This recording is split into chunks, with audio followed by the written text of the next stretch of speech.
this one's a little bit different. We're on a walk right now. I'm in the middle of my lunch, and let me get this chain out. I gotta flex. So the cute little dog over there. So when you're walking and you're talking, the best thing for me to get clarity are these walks.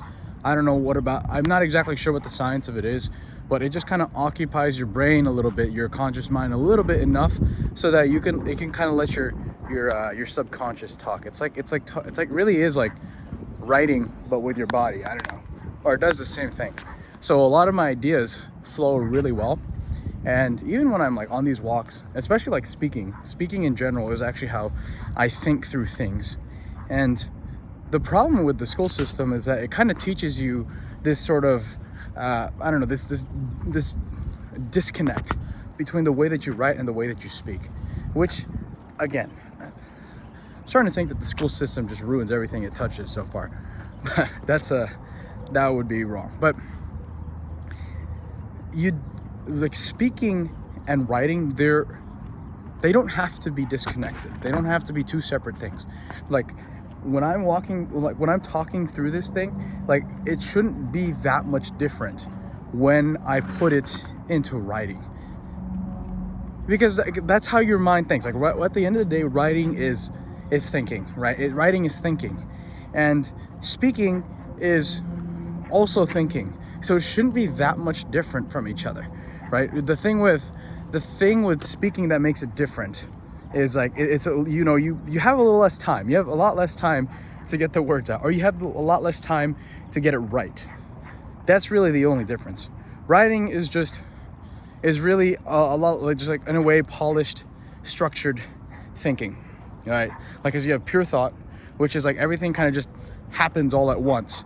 Whereas speaking and writing is how you kind of filter that in a way that's coherent and the way that resonates with people. Because like we can't just like telepathically communicate with each other. We do it either through speaking, writing, and of course there's body language and all these other things that play as well. Before so the reason, I mean, I don't really know what I'm going to talk about today, but I'm just kind of just winging it like I always do with these videos. So yeah, I've been thinking through my newsletter a lot, and I use the framework that Dan Koe has, and it hit me the other day, or just now, that it's helpful. But I realize now that these outlines, especially with another podcast that I listened to with My First Million on how to write great, I realize that these frameworks and these outlines, once you get to a certain point, they actually begin to slow you down, to keep you from writing, because they become a little bit more of I don't know, imprisoning. I don't know if that's too strong of a word. And yeah, because I just got stuck in that. Like that's the reason why I got stuck in like the past month has been I felt kind of stuck with my newsletters, and I realized that the structure is there in the structure isn't the main attraction, right? The structure is just there for the pure thought, or for the thought, right? Like there's no structure, there's no point in structuring what you don't have.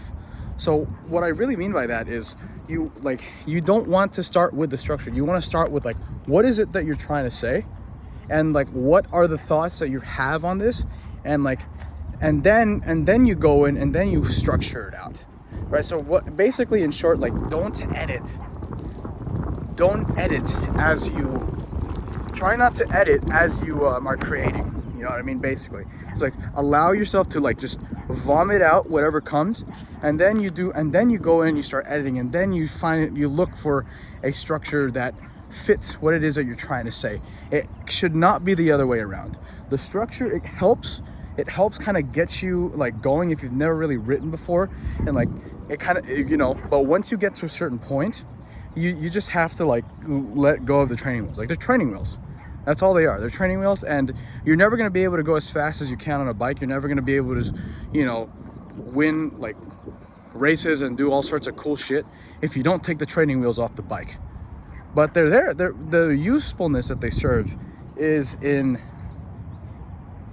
is in being able to, like, get you the feel of being on the bike, pedaling and holding onto the bars, and maybe getting on the bike. Like, basic principles like that are what help.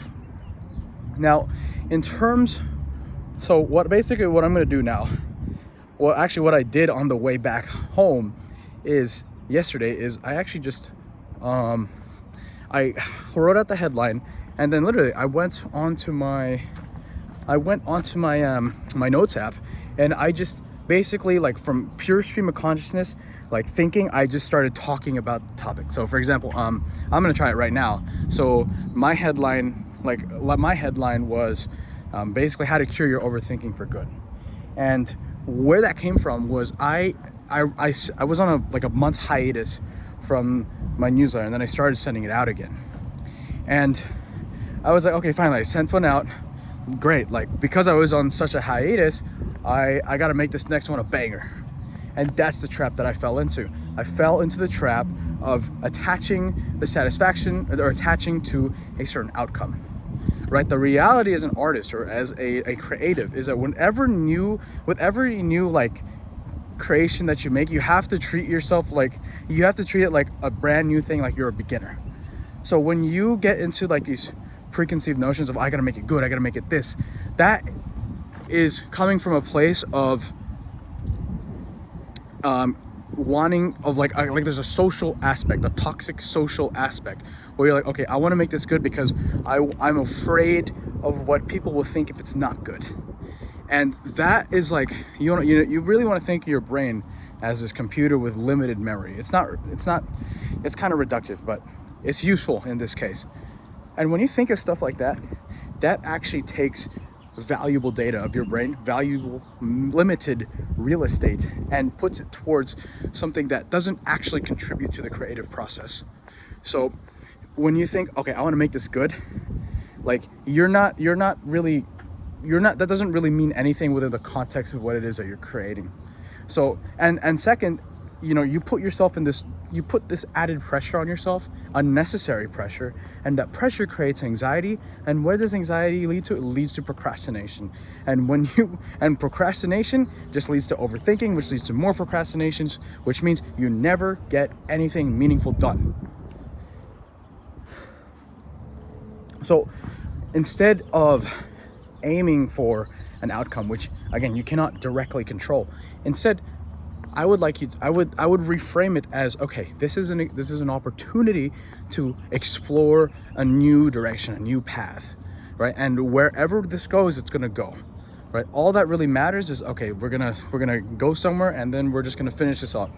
So what helped me when I get out of that funk of overthinking were three things, actually. So the first one being that reframe. Okay, instead of, don't make it good, make it fun, right? So like, just have fun, literally. Like, the fundamental thing when you're creating something for an audience, like the first thing that needs to happen is that you need to enjoy it. You need to actually be interested in the thing that it is you're creating.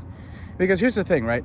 Like, especially when you're a beginner, one viral post, one piece of great art is not enough. You need to be able to keep making good, great stuff. And that means you need to keep showing up. If you want to keep showing up, then you have to fucking like what it is that you're doing, bar none, right? And then you can go and be like, okay, what is resonating with my audience? And then let's double down on that, right? So don't forget the Venn diagram. It is the stuff that you like and the stuff that your audience likes. And in that intersection is where your sweet spot is, all right? But it starts with you actually liking what it is that you write about, okay?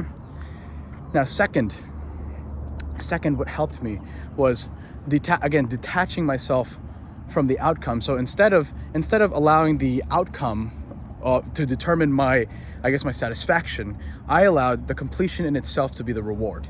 So look, dude, this shit is not easy. Like, if it were easy, like, again, like, I know, kind of a logical leap, but if it were easy, everybody would be doing this shit, dude. Seriously, everybody would be doing this shit if it was easy. Everybody would be painting Mona Lisas if it was easy. So it's like, just completing a painting, completing a something is an accomplishment in itself. And if you could allow that, the process of just doing that, of completing, allow that to be the reward, literally you're just gonna get better. You're just gonna keep getting better because you keep making stuff and you keep making stuff. And that's what's actually gonna get you better, is the act of doing it, not the act of thinking about doing it. It's the actual doing of it. And the third thing is I set deadlines. There are two types of deadlines, right? There's the, okay, I gotta complete this no matter what, I'm shipping it by this deadline. And then there's kind of like, I don't know, there's the daily show up deadline. So basically I set a 35-minute timer daily.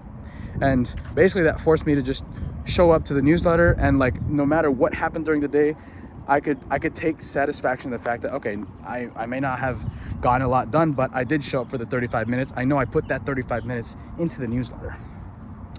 Second is the completion outline, or completion deadline. So you know that I sent that shit out on March 29th. I sent it out on March 29th, and it was on the week of that. Yeah, that week I was like, fuck this, dude. I'm so sick and tired of overthinking this.